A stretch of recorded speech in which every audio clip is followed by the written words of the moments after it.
You see the lists of officers that have died. Yes. No. The Oka coup, about 68 were killed. Yes. Executed.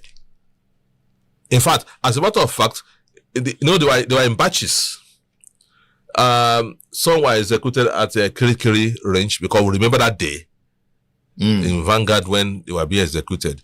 Then the other batch was somewhere, and it was in night.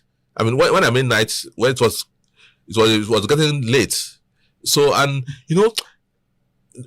maybe one of the reasons I'm so much against death penalty, beyond the issue of coup or no coup, I'm against death penalty. I've been campaigning so much against death penalty, because when they are executing, because the stakes were limited, the rest of the guys will be in the Black Maria watching the execution of their comrades. So you can imagine the psychological effect of that.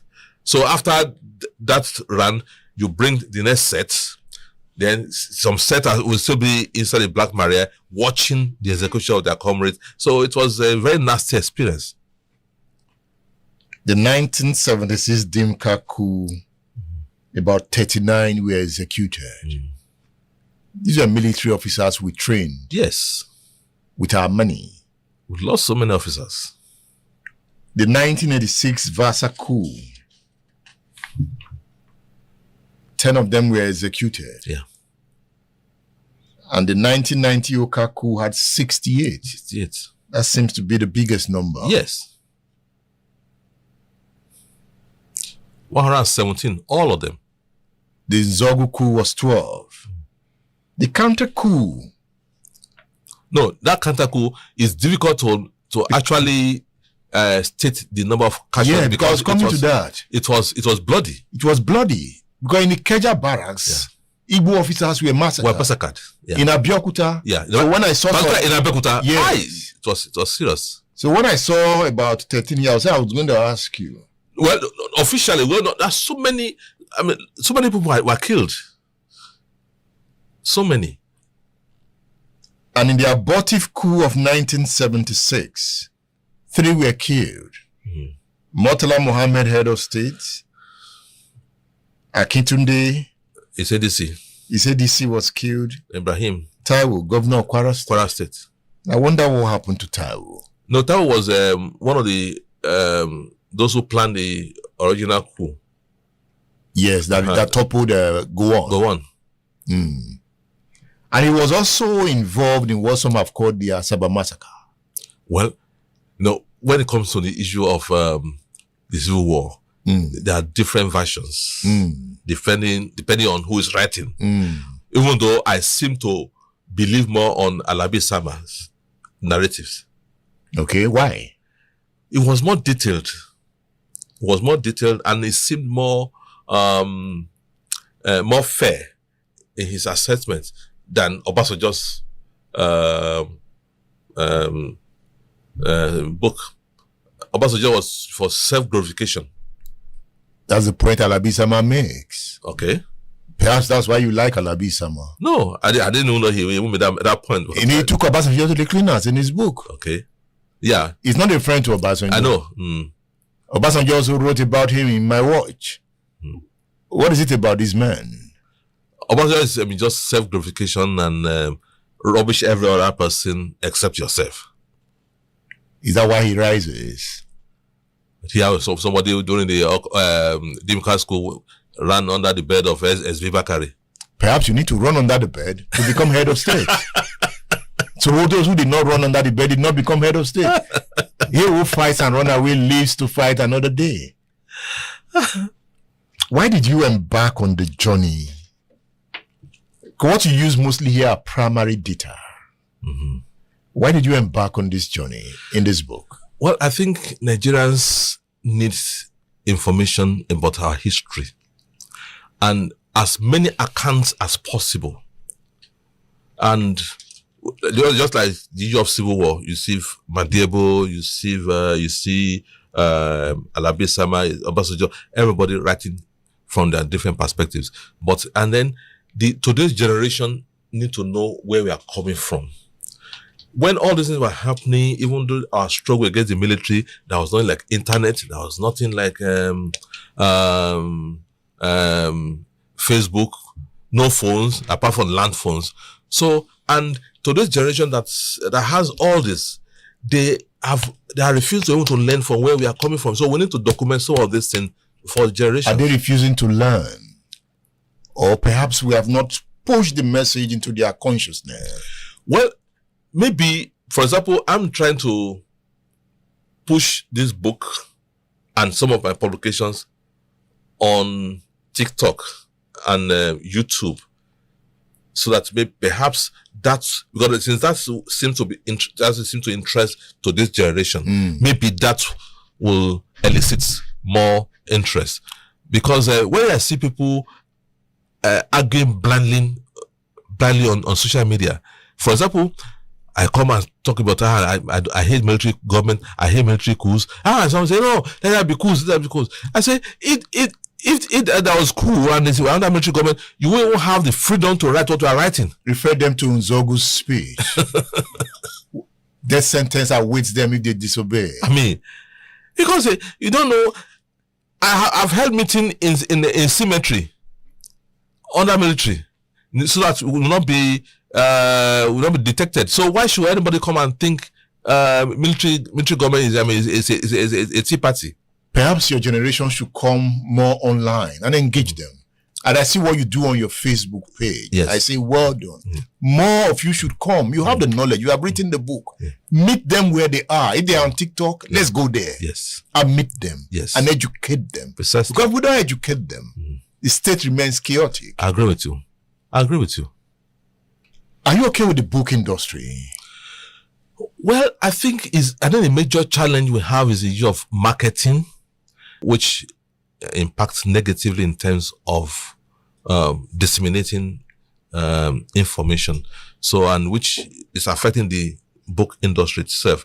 Books are being churned out depending on the particular genre. Some be biographies, but I mean, I'm a historian. So, and I want people to learn from experience. So, and the challenge, because the level of production is, I mean, the economy is very good. So I will say something else. So, and which affects cost of production. When my printer would give particular bill like this, I say, it will tell me, okay, go and buy the paper yourself and just bring me the papers. So, and when you see today's ream of paper, I mean, the cost today, when you go the next 1 week, the price has changed, the cost of ink, the cost of toner, everything. So this impacts on cost of production of books. So many people feel maybe we just do soft copy and sell soft copy, sell all the problem. So that's the major challenge we have and about book industry. So maybe now in the digital age, we try to see how one can move it online to TikTok and YouTube, and because many people are so lazy to read, they are so lazy to read, and even when you go to the campus, I mean, most of them are on TikTok. They are not listening to music. No, they are not interested in this kind of situation. But I will always like hard copies. There's nothing like there's nothing. If I'm not holding it like this, I don't feel it that much. I'm telling you, there's nothing like the hard copy. Nothing like hard copy. And it has refused to go away. Yes. You know, they predicted that the digital age was going to drive hard copy. Even newspaper, when people say, newspapers are going to extinction, that because of the online, there's no way you see need the hard copy on newspapers. Even in America, they are printing hard copies. Penguin and Co. Hard copies. Hard copies. You know, because there's this feeling it gives you. You're holding a book. Precisely. You know, when I'm holding, I can pay for anything for hard copies. Yes. I love hard copies. It's true. But I see some challenges. An author prints 500 copies, 1,000 copies. You can't make money from that. Well, a number of authors, send this into Amazon. So, and I had a challenge with Amazon, so I've pulled out because they wanted me to give an undertaking because many people use my materials online, so they think perhaps I'm infringing on my own copyright. I can't infringe on my own copyright. And major challenge this book has, when this book first came out in the year 2000, somebody, I didn't even know, for a long time, somebody put it on Amazon. So when this revised edition came out and I went to put it on Amazon, so it's like I'm infringing on the copyright. I say, I can't infringe on copyright of my own book. So who puts it in the Amazon is still a challenge on how to pull it down. Interesting. Then we can build our own Amazon here. Exactly. That is what I always make the point. We can build a book system where the author will be rich. Yes. The publisher will be rich. The reader will be rich. Because our book industry, I see in Europe, America, say the author has sold more than 1 million copies. But here, I ask the publisher, how many copies did you print? Say 1,000. I said the author will be poor. Except the author is a hustler doing other things. You won't make money. So the bookstores will also not make money. Yes. So we're having bookstores that are also poor. Yeah. We need to redefine the industry. Precisely. I agree with you. Wow. Do you see other coups coming? God forbid. But it's coming in West Africa. Well, they can go West Africa, but not Nigeria. There was an attempt in Benin recently. No, but when Nigeria assisted in quelling it. So we don't want coup. No, never again Nigeria. Read the story of Sholakwe Ademulegun, the brigadier's daughter, the 6-year-old child who saw the killings of her mother and father. Her father was Brigadier General Ademulegun, one of the senior officers killed in Kaduna. She has told her story here briefly. She struggled to tell the story. She's still pained. She's still traumatized. But she has said she has left words for history to examine. This is the story of the brigadier's daughter. Mr. Akinola, have you read this book? I haven't. Okay. We are giving you this. Oh, thank you. I appreciate it. When last did you read Why We Struck? It's a long time. We're also giving you this. Oh, great. So that you can go and reflect on it. Thank you. The Mystery Gone Man. Oh. You remember Shoyinka? Sure. All right. Let me take this back to the show. Thank you. Then we're also giving you this book. Wow. Federalism and Political Restructuring in Nigeria. This for you.